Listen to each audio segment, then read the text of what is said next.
Orang yang beriman bahwa Allah itu kekal, dia mengutamakan akhirat daripada dunia, karena akhirat itu lebih baik dan lebih kekal daripada dunia.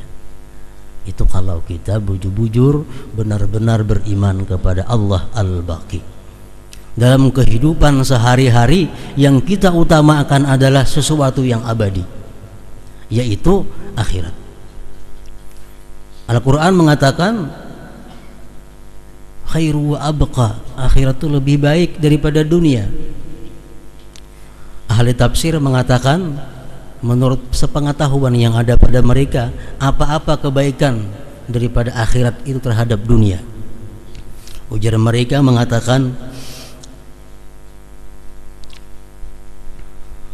akhirat itu lazzatuha ghairu mutanahiyah. Kelezatan akhirat itu tidak ada kesudahannya. Dan setiap kali kita menikmati satu kelezatan akhirat, semakin kita nikmati, semakin nikmat, semakin lezat.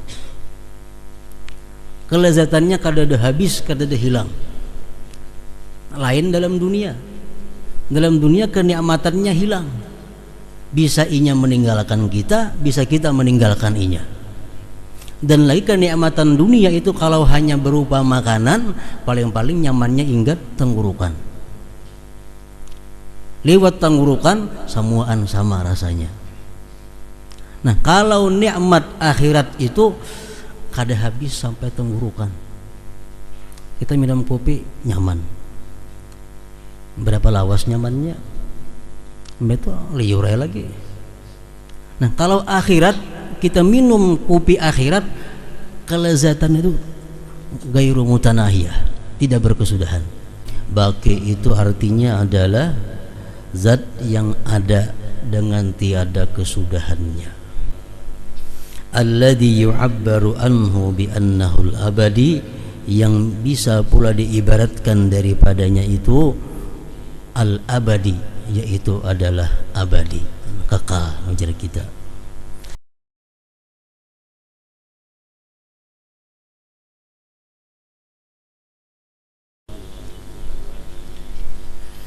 Bismillahirrahmanirrahim.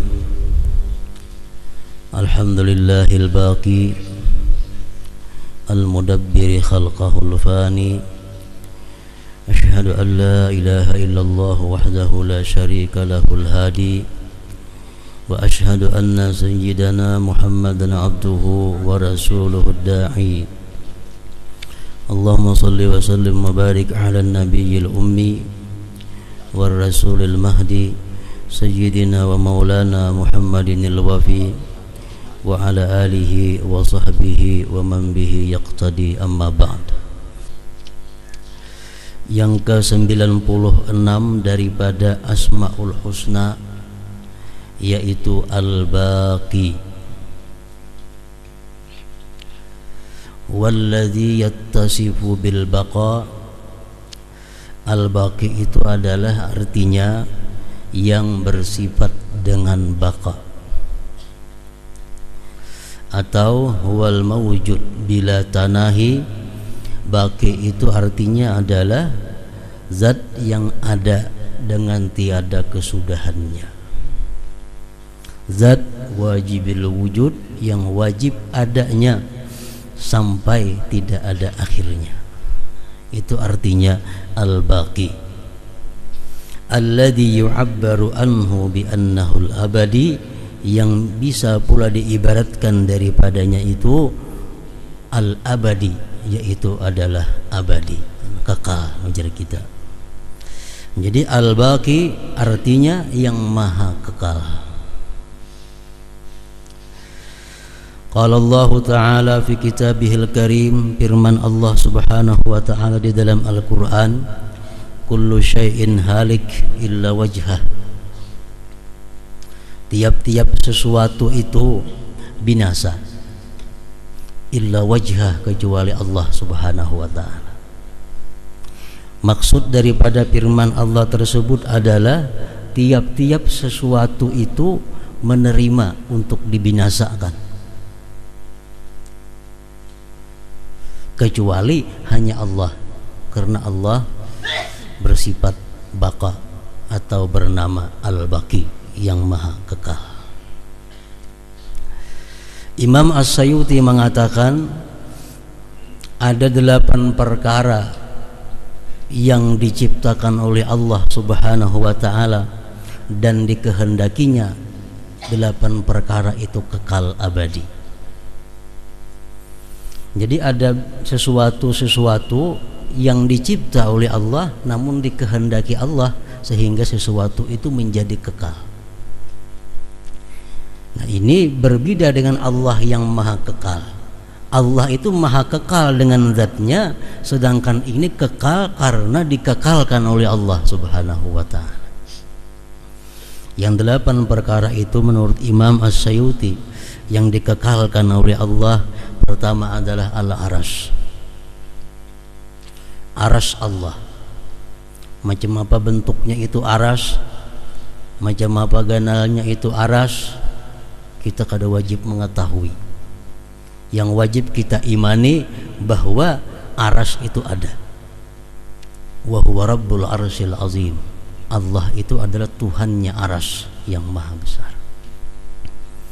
Arash sejak diciptakan Allah, dia dikekalkan oleh Allah. Yang kedua Al-Kursi. Macam apa bentuknya kursi Allah, dari apa dibuat kursi Allah, macam apa ganalnya itu kursi Allah, kita kada wajib mengetahui itu. Yang kita wajib mengimani bahwa kursi Allah itu ada. Karena itu Al-Quran mengatakan wasi'a kursiyyuhus samawati wal ardh. Kursi Allah itu meluasi langit dan bumi ini. Kursi dicipta oleh Allah dan dikekalkan oleh Allah. Kemudian yang ketiga Lauhul Mahfuz. Macam apa bentuknya, macam apa modelnya, dari apa dia dibuat, kita kada wajib mengetahui itu. Cuma kita wajib mengimani bahwa Lauhul Mahfuz itu benar adanya. Dan Lauhul Mahfuz dicipta oleh Allah kemudian dikekalkannya. Kemudian yang keempat Al-Qalam. Al-Qalam ini kalau bahasa kitanya adalah pina, patlot, pensel bahasa kitanya. Namun qalam yang dikehendaki di dalam Al-Quran itu nun wal qalami wa ma yasturun. Bentuknya macam apa, dari apa dibuat, itu hanya Allah yang tahu. Kita kada dituntut untuk mengetahui itu. Namun kita wajib mengitikadkan bahwa kalam itu adalah ada. Kalam dicipta oleh Allah kemudian dikekalkan. Bahkan ada hadis yang mengatakan awwalu ma khalaqallah al-qalam. Awal-awal yang diciptakan oleh Allah adalah al-qalam. Kemudian selanjutnya yang kelima al-jannah, surga. Nah, surga ini diciptakan oleh Allah kemudian dikekalkan. Dan menurut mazhab ahlu sunnah wal jamaah, surga itu sudah ada sekarang ini. Wanar, neraka. Neraka dicipta Allah kemudian dikekalkan oleh Allah. Yang ketujuh al-arwah, roh. Roh dicipta oleh Allah kemudian abqa, Allah kekalkan itu roh. Roh kada binasa, roh kada hancur, roh dikekalkan oleh Allah Subhanahu wa ta'ala. Yang kedelapan ajbuz zambi. Ajbuz zambi ini adalah sesuatu yang berada di belakang sulbi tiap-tiap manusia. Ada mengatakan itu bentuknya berupa tulang kecil, andaknya di bawah tiap-tiap sulbi manusia. Itu ada dihancurkan oleh Allah. Dalam kubur manusia hancur, kecuali para anbiya dan syuhada. Selain pada itu adalah dihancurkan oleh Allah jasad-jasad manusia ini. Yang tertinggal cuma sampai hari kiamat kayaknya ajbuz zambi, tulang yang kecil yang letaknya di bawah sulbi manusia. Itu kada binasa. Nah, dari situlah kayaknya manusia akan terbit kembali seperti semula. Para muhibbin rahimakumullah, 8 perkara itu adalah makhluk Allah. Makhluk Allah yang diciptanya namun dikehendakinya kekal. Di dalam kitab Tazkirah Al-Qurtubi disebutkan, halaka binafkhatil ula kullu man fis samawati wal ar illa man sya'allah. Begitu Israfil ini meniup sanggakala yang pertama, seluruh makhluk hidup yang ada di bumi dan di langit semuaan halak binasa. Baik jin, baik malaikat, baik manusia, baik apapun yang hidup, begitu sanggakala pertama ditiup, halaka binasa semua, matian semua. Illa man sya'allah, kecuali ada beberapa orang yang dikehendaki Allah yang luput daripada sanggakala itu. Disebutkan di dalam kitab tersebut, yang tidak mati pada waktu sanggakala pertama ditiup itu pertama Jibril, yang kedua Mikail, yang ketiga malaikat hamalatul aras, malaikat pengawal aras Allah, kemudian Israfil yang tukang tiup, kemudian lagi Israel yang tukang cabut nyawa. Ada beberapa malaikat itu yang masih dikekalkan oleh Allah Subhanahu wa ta'ala. Sesudah Israfil meniup sanggakala pertama, Allah memanggil Israel. Allah bertanya kepada Israel, padahal Allah maha mengetahui. Ujar Israel, siapa lagi yang belum? Ujar Tuhan kepada Israel, wahai Israel, siapa lagi yang belum mati?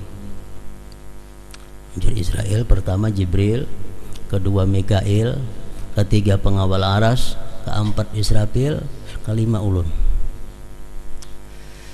Ujar Tuhan, wahai Israel, cabut Jibril.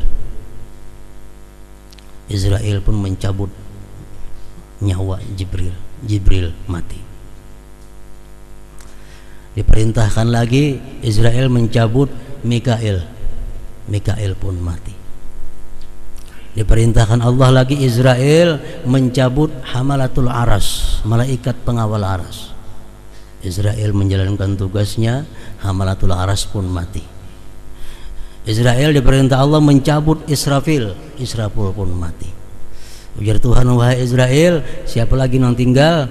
Ana wa anta, hanya ulun dan engkau ya Allah.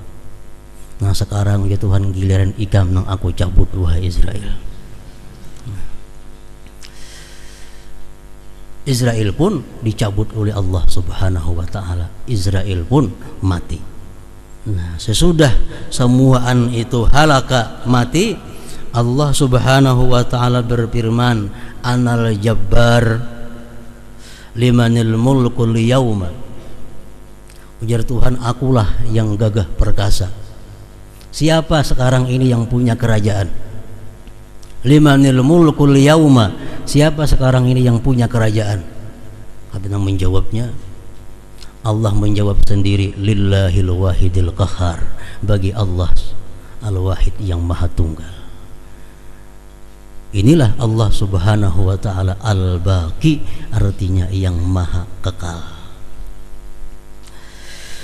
Para muhibbin rahimakumullah, termasuk yang wajib kita i'tikadkan, yang kita wajib meyakini bahwa Allah Subhanahu wa ta'ala itu yattasifu bil baqa, bersifat dengan baqa, yaitu maha abadi, maha kekal. Al-mu'min bismillahil baqi ay yu'siral akhirah 'ala dunya li'annaha khairu wa abqa. Kita sudah beriman kepada Allah bahwa Allah maha kekal. Lalu keimanan tersebut menimbulkan adalah orang yang beriman bahwa Allah itu kekal, dia mengutamakan akhirat daripada dunia, karena akhirat itu lebih baik dan lebih kekal daripada dunia. Itu kalau kita bujur-bujur benar-benar beriman kepada Allah al-Baqi. dalam kehidupan sehari-hari yang kita utamakan adalah sesuatu yang abadi, yaitu akhirat. Al-Quran mengatakan khairu wa abqa, akhirat itu lebih baik daripada dunia. Ahli tafsir mengatakan menurut sepengetahuan yang ada pada mereka, apa-apa kebaikan daripada akhirat itu terhadap dunia. Ujar mereka mengatakan akhirat itu lazzatuha ghairu mutanahiyah. Kelezatan akhirat itu tidak ada kesudahannya. Dan setiap kali kita menikmati satu kelezatan akhirat, semakin kita nikmati semakin nikmat, semakin lezat. Kelezatannya kadada habis, kadada hilang. Lain dalam dunia. Dalam dunia kenikmatannya hilang. Bisa inya meninggalkan kita, bisa kita meninggalkan inya. Dan lagi kenikmatan dunia itu kalau hanya berupa makanan, paling-paling nyamannya ingat tenggorokan. Lewat tenggorokan samuaan sama rasanya. Nah, kalau nikmat akhirat itu kada habis sampai tenggorokan. Kita minum kopi nyaman. Berapa lawas nyamannya? Itu liur lagi. Nah, kalau akhirat kita minum kopi akhirat, kelezatan itu gairu mutanahiyah, tidak berkesudahan. Pertama itu kebaikan daripada akhirat terhadap dunia. Yang kedua, ghairu masyubah bi'illah, kelezatan di akhirat itu tidak ada bercampur dengan penyakit. Kenikmatan akhirat itu tidak ada efek samping yang negatif artinya. Ayo sekuat-kuatnya di akhirat makan gula kada akan kanap kancing manis. Sekuat-kuatnya di akhirat makan daging nang masin-masin kada bakal darah tinggi. Kenapa? Sebabnya karena di akhirat itu nikmat kelezatan akhirat tidak bercampur bi'illah dengan penyakit. Itu kedua, kebaikan akhirat daripada dunia. Yang ketiga, ghairu muktasabah, tidak diusahai. Begitu kita bergeritik ada. Coba di rumah kita, anak minum kopi, bakiyau siapa dahulu? Mengkadadinan dikiyah bisa berulah seorang kopinya, menyerang banyu segala macam. Mereka datang balik banyunya. Nah, akhirat kenikmatannya tidak ada diusahai. Begitu kita terlintas dalam hati kita hendak sesuatu, ada. Selanjutnya lagi kenikmatan akhirat itu wairun tizar, tidak ada penantian. Menunggu sekian hari hanya dapat kadada. Begitu kita hendak langsung ada. Nah, itu adalah kebaikan akhirat. Allah mengatakan wal akhiratu khairu laka minal ula. Satu, firman Tuhan ada mengatakan lagi Allah dalam Quran wal akhirah khairu wa abqa, akhirat lebih baik dan kekal. Nah, para muhibbin rahimakumullah, Rasulullah sallallahu alaihi wasallam bersabda, al kayyisu man dana nafsahu wa amila lima ba'dal maut. Ujar Nabi kita, orang yang pintar, orang yang cerdik itu orang yang selalu menghitung dirinya. Pertama, menghitung dirinya. Yang kedua, orang yang pintar itu ujar Nabi adalah orang yang beramal untuk sesudah mati. Artinya untuk akhirat, itu yang orang pintar. Namun kita misal ada perhitungan lawan orang lain. Kalau kita pintar, kita mesti menghitung dulu sebelum dihitung oleh orang lain. Nah, demikianlah dalam dunia, ujar Rasulullah, yang pintar itu orang yang menghitung dirinya. Sore hari dia hitung amal perbuatannya sejak pagi apa yang dilakukannya.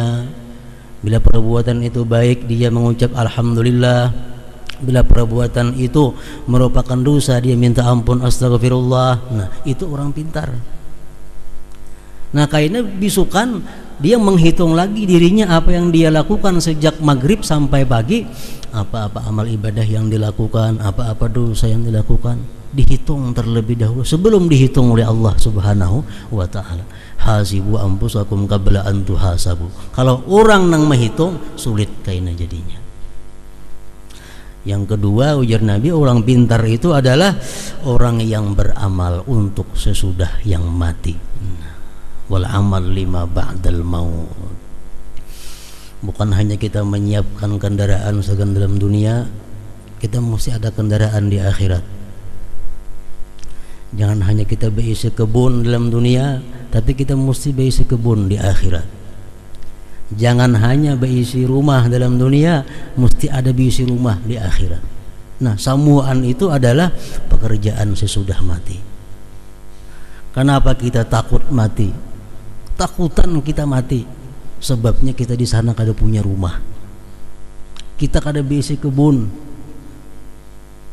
kada berisi kawan, kada berisi pembantu.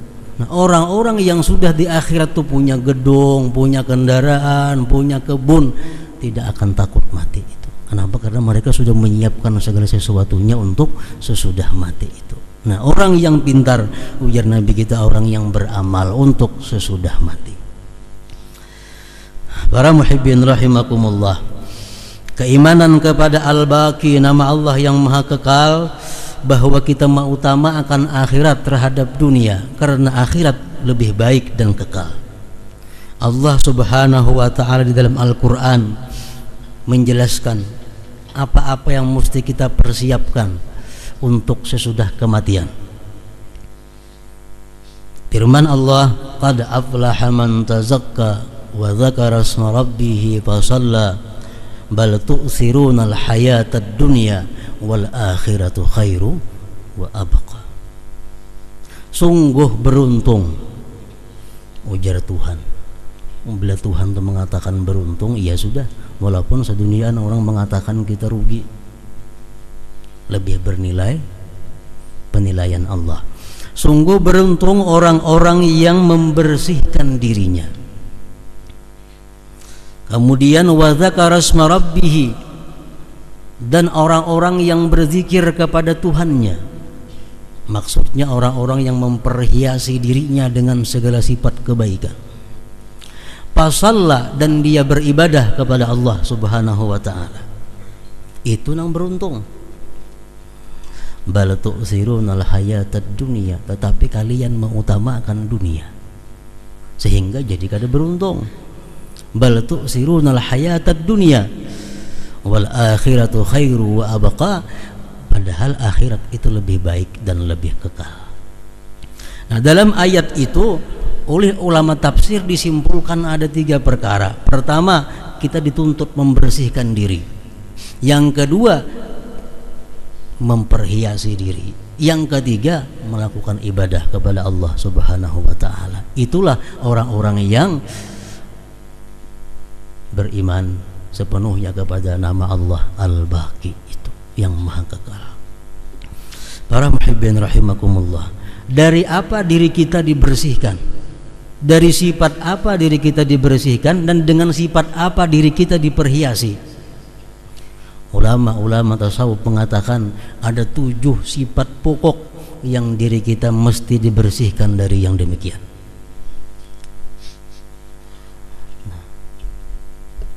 Supaya jadi aflah, supaya jadi beruntung. 7 sifat ini pokok. Bila 7 sifat ini kita bersih daripadanya, beribu-ribu sifat nang kada baik umpat terhindar daripada kita. Pertama, bersih daripada syirik.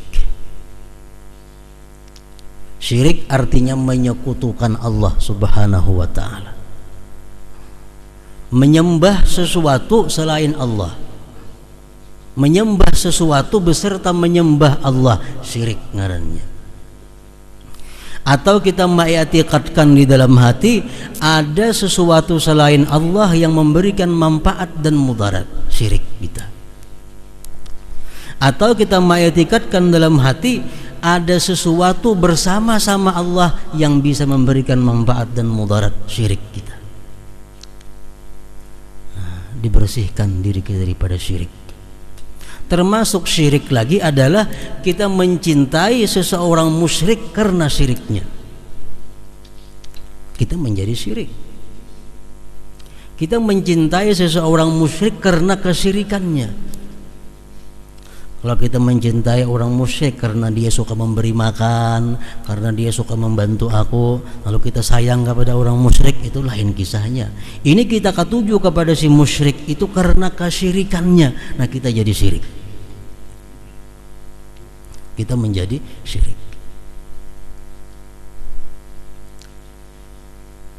Atau kita menyatakan orang muslim sebagai musyrik, kita menjadi syirik. Orangnya sembahyang, orangnya puasa, orangnya naik haji, ya i'tikadnya bagus, padahal kan musyrik, kita nang jadi musyrik.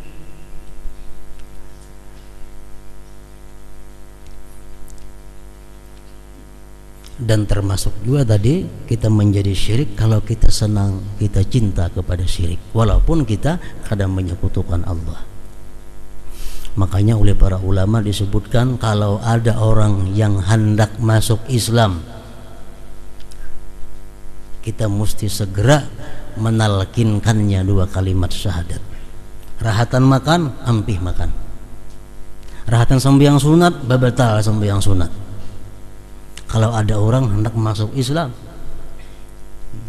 Kenapa? Karena kalau kita memperlambat berarti kita ridha dengan kesyirikannya, itu berbahaya.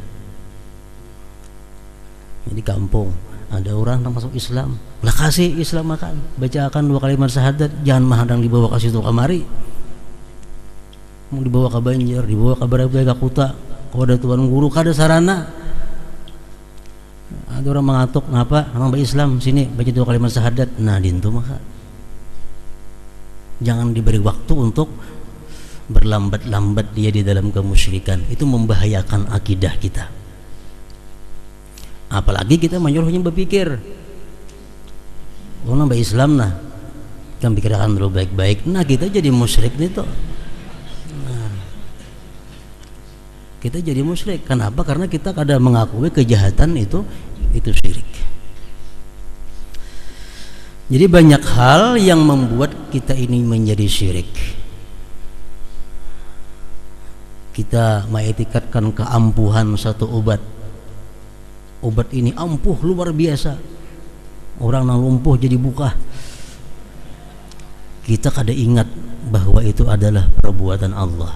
Kada terasa kita bisa tergelincir kepada syirik.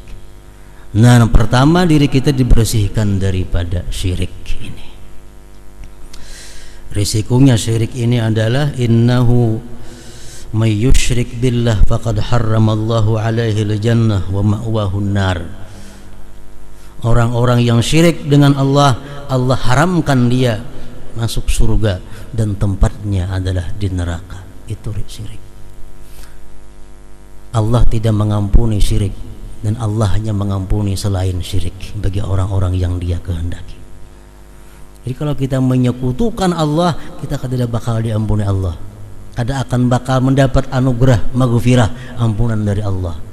Kalau orang berdosa nang apa haja ganalnya, di akhirat kaina ada harapan diampuni Allah berkat syafaat nabi kita, syafaat orang-orang salih, syafaat guru-guru kita.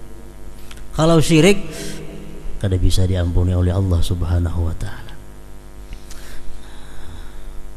Tugas kita pertama membersihkan diri kita daripada syirik ini. Yang kedua, tazakka, beruntung orang yang membersihkan diri daripada apa? Daripada riya.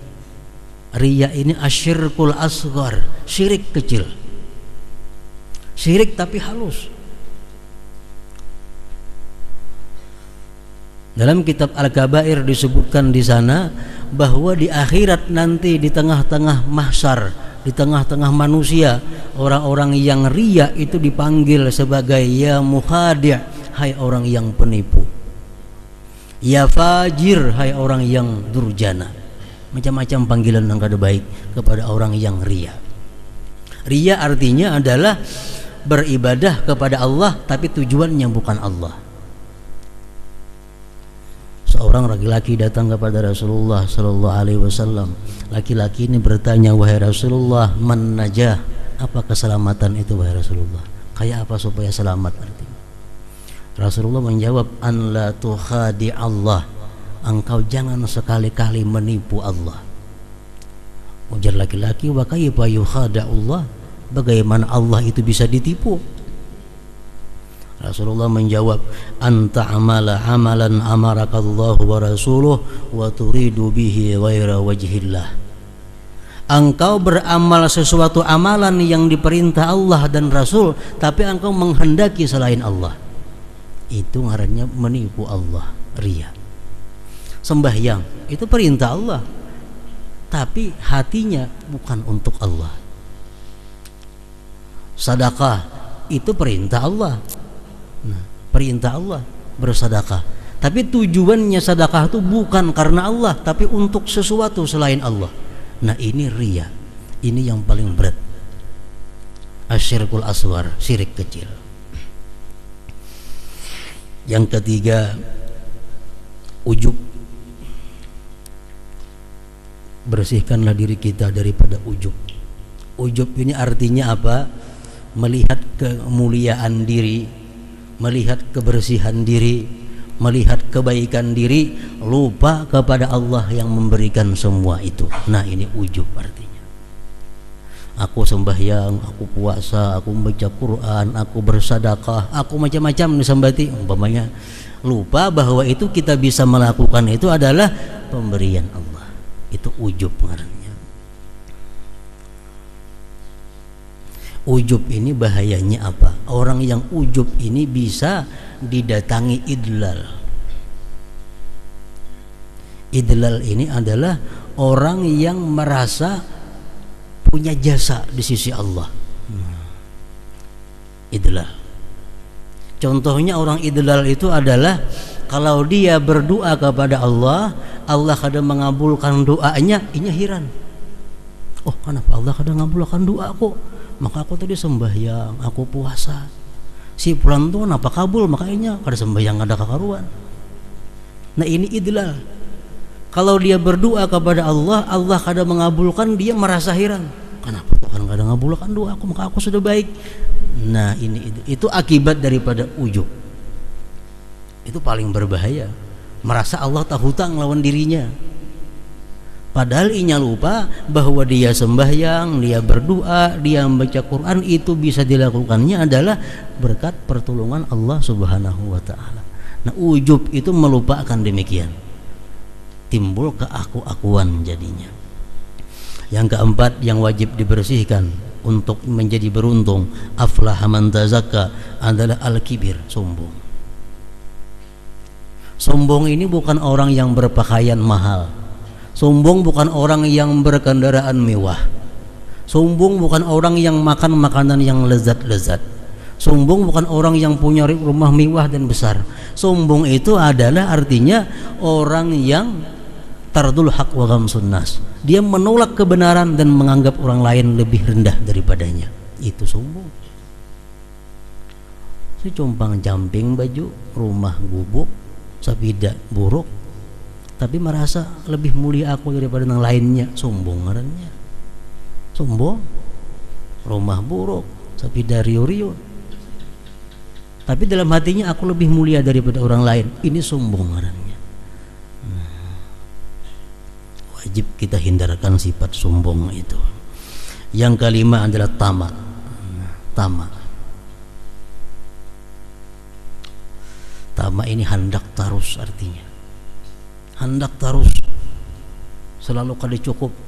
Hari ini payu 500.000 kurang, isuk payu 1 juta masih kurang.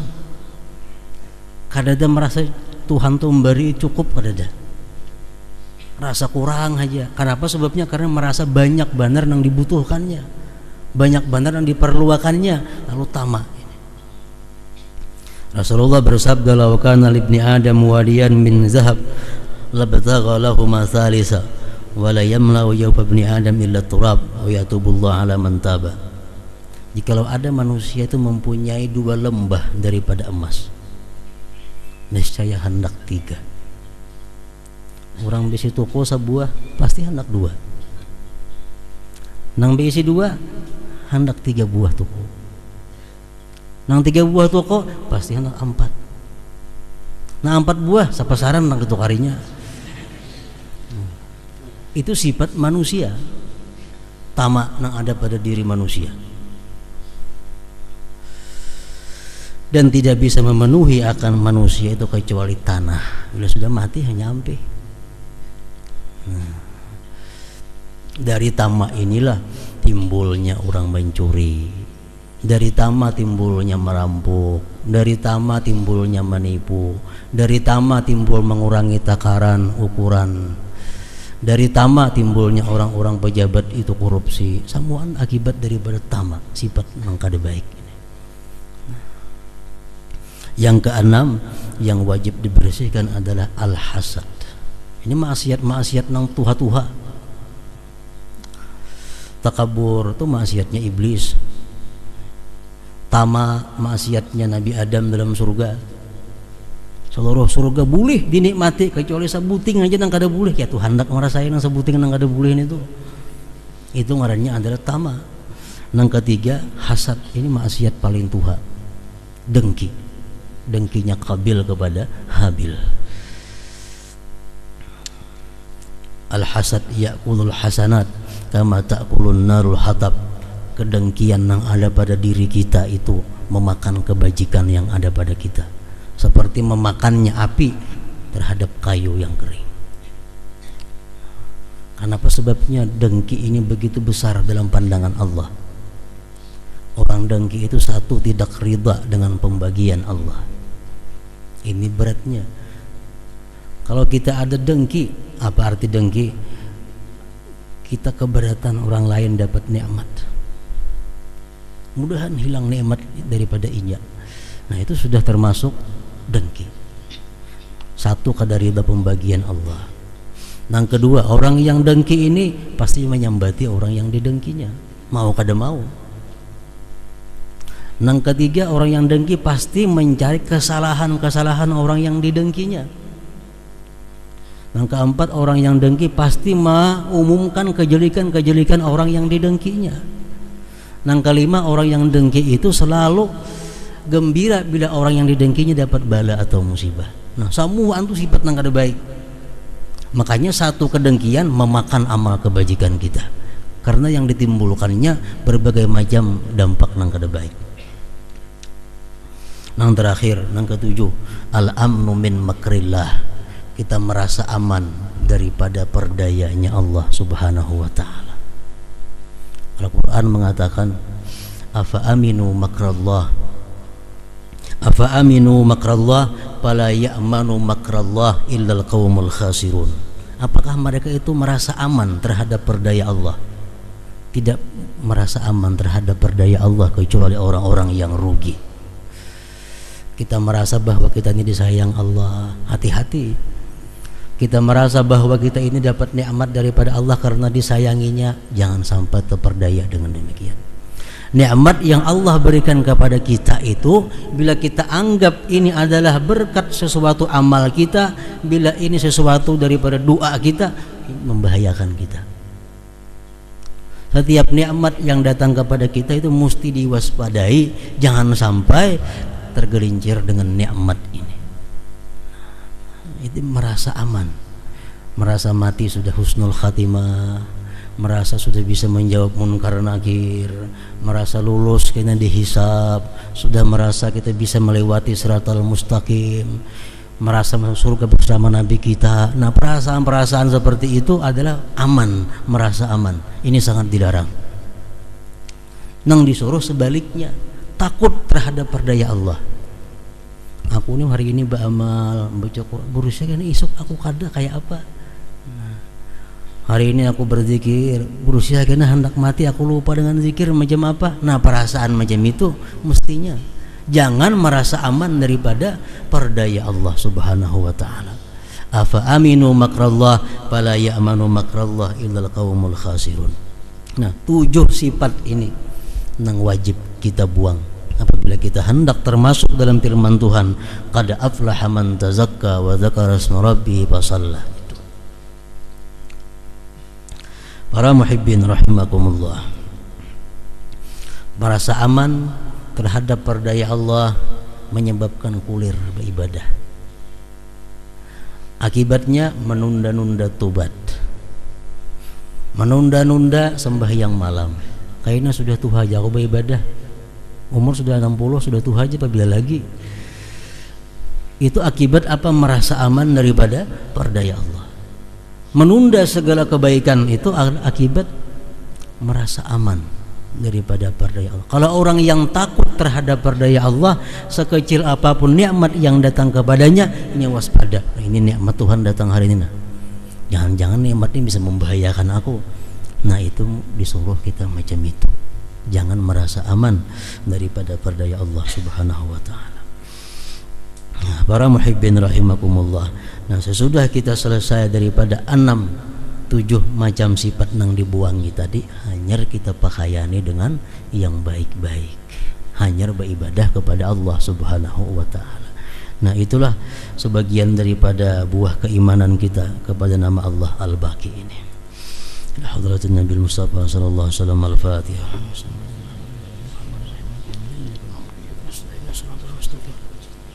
Alhamdulillah.